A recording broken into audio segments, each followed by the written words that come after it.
குழந்தைகளுக்கான இலவச இருதய மருத்துவ ஆலோசனை முகாம் ஆகஸ்ட் 2 வரை கோவை KMCH மருத்துவமனையில் நடைபெறுகிறது. முன்பதிவிற்கு 8754887568.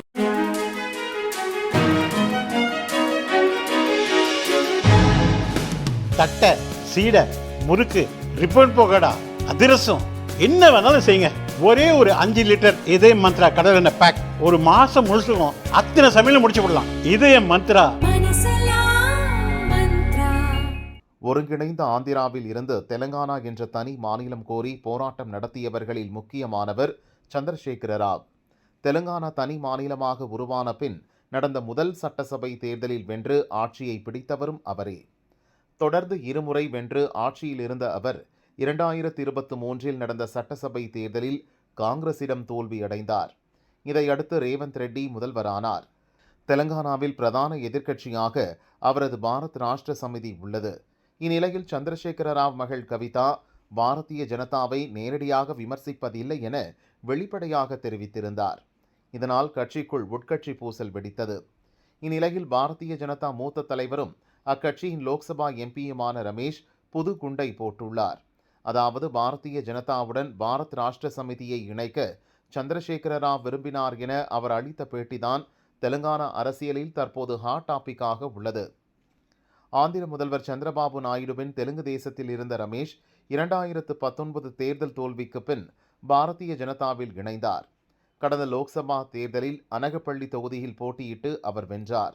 அவரது சகோதரர் ராஜேஷ் நாடு முழுவதும் உட்கட்டமைப்பு நிறுவனத்தை நடத்தி வருகிறார். தெலங்கானாவில் உள்ளாட்சி தேர்தல் நடக்கவுள்ள நிலையில் முதல்வர் ரேவந்த் ரெட்டியை சந்திரசேகர ராவ் கடுமையாக விமர்சித்து வருகிறார். தெலங்கானா அரசால் உருவாக்கப்பட்டு வரும் ஃபியூச்சர் சிட்டி திட்டத்தில் ரமேஷின் குடும்பத்துக்கு சொந்தமான நிறுவனத்துக்கு 1600 கோடி ரூபாய் மதிப்புள்ள சாலை ஒப்பந்தம் வழங்கப்பட்டுள்ளதாக சந்திரசேகர ராவ் குற்றம் சாட்டினார். மேலும் கச்சிபவுலி பகுதியில் 400 ஏக்கர் நிலத்தை அடமானம் வைத்து 10,000 கோடி ரூபாய் பெற ரேவந்த் ரெட்டிக்கு ரமேஷ் உதவியதாகவும் அவர் கூறியிருந்தார். இந்த குற்றச்சாட்டுகளை திட்டவட்டமாக மறுத்த ரமேஷ், சந்திரசேகர ராவ் குடும்பத்துக்கு சொந்தமான நிறுவனம் ஏலத்தில் பங்கேற்று டெண்டரை கைப்பற்றியது என்றார். ரமேஷ் மேலும் கூறுகையில், டெல்லியில் என்னை சந்தித்த சந்திரசேகர ராவ் பாரத் ராஷ்டிர சமிதியை பாரதிய ஜனதாவுடன் இணைக்க விரும்புவதாக தெரிவித்தார். தன் குடும்ப உறுப்பினர்களுக்கு எதிராக மத்திய விசாரணை அமைப்புகள் எந்த நடவடிக்கையும் எடுக்கக்கூடாது என்றும் அப்போது அவர் வலியுறுத்தினார். இது பொய் என சந்திரசேகர ராவ் கூறலாம், ஆனால் என்னிடம் வீடியோ ஆதாரம் இருக்கிறது. மேலும் அவரது வெளிநாட்டு பயணங்கள் தொடர்பான விவரங்களும் என்னிடம் உள்ளன.